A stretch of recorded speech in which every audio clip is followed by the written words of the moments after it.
মুলতান সুলতানসের বিপক্ষে যখন টস করতে নেমেছিলেন পেশোয়ার জালমি ক্যাপ্টেন বাবর আজম, তখনই ধারাভাষ্যকারের প্রশ্ন, নাহিদ রানা আর শরীফুল তো নিশ্চয়ই থাকছে, বাকি কোনো পরিবর্তন আছে কি একাদশে?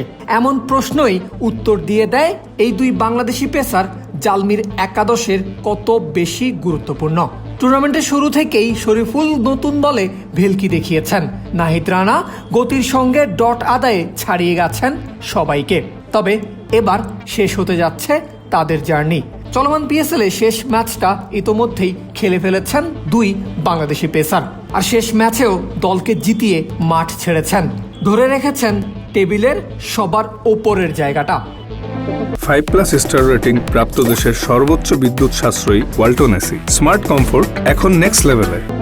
টসের আগে ব্যাট করে 196 রানের বড় পুঁজি তুলে নেয় শরীফুল রানার পেশোয়ার জালমি, আর তার জবাবে যখন বল করতে নামে প্রত্যেক ম্যাচের মতোই যথারীতি ইনিংসের দ্বিতীয় ওভারে প্রথমবার বলে আসেন শরীফুল ইসলাম, আর প্রথম ডেলিভারিতেই শরীফুলের ইনসুইং। বলে ব্যাটে করতে ব্যর্থ হলেও প্যাডে লেগে অবশ্য 22 থেকে 1 রান পান সাহিবজাদা ফারহান। দ্বিতীয় বলে বেশ সাবধানী ব্যাটিংয়ে সিঙ্গেল স্টিভেন স্মিথের, তবে ওভারের বাকি 4 বল থেকে 2টা 4ও আদায় করে নেন ফারহান। কোনো ডট ছাড়া সর্বমোট 12 রান দিয়ে শেষ হয় শরীফুলের প্রথম ওভার। যেমন শুরুটা নিশ্চয়ই তিনি চাননি। 4 নম্বর ওভারে দ্বিতীয়বার বলে শরীফুল, আগের খরচে ওভারটা নিশ্চয়ই পুষিয়ে দিতে চাইবেন এবার। টাইগার পেসার করেছেনও সেটাই। চমৎকার বুদ্ধিদীপ্ত বোলিংয়ে স্মিথকে বোকা বানিয়ে 4 রানেই শেষ করেছেন পাওয়ার প্লেতে নিজের দ্বিতীয় ওভার। পাওয়ার প্লেতেই নিজের কোটার 3 নম্বর ওভার করতে শরীফুলকে ডেকে পাঠান পেশোয়ারের অধিনায়ক বাবর আজম। এই ওভারেও স্মিথকে স্ট্রাগল করতে হয়েছে শরীফুলের ডেলিভারি ফেস করতে। ওভারটা শেষ হয়েছে 8 রান দিয়ে। পাওয়ার প্লের 6 ওভার থেকে 1 উইকেটের বিনিময়ে মুলতান সুলতানস পায় 61 রান, যেখানে অর্ধেক বোলিং করেও টাইগার এই পেসার রান খরচ করেছেন মাত্র 23।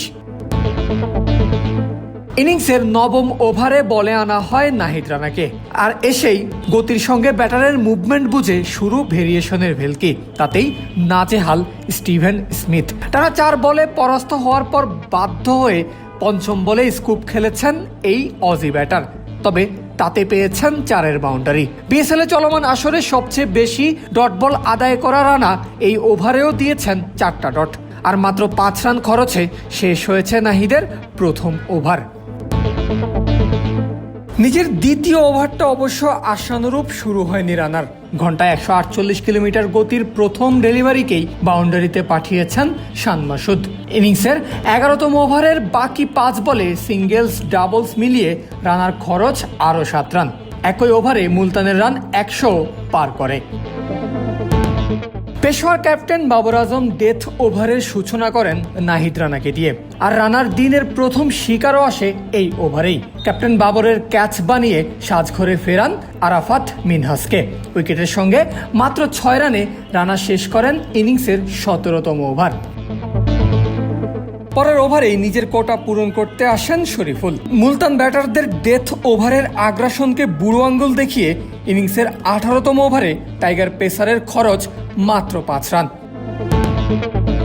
19তম ওভারে আবার নাহিদ রানা এসেছেন নিজের শেষ ওভার করতে।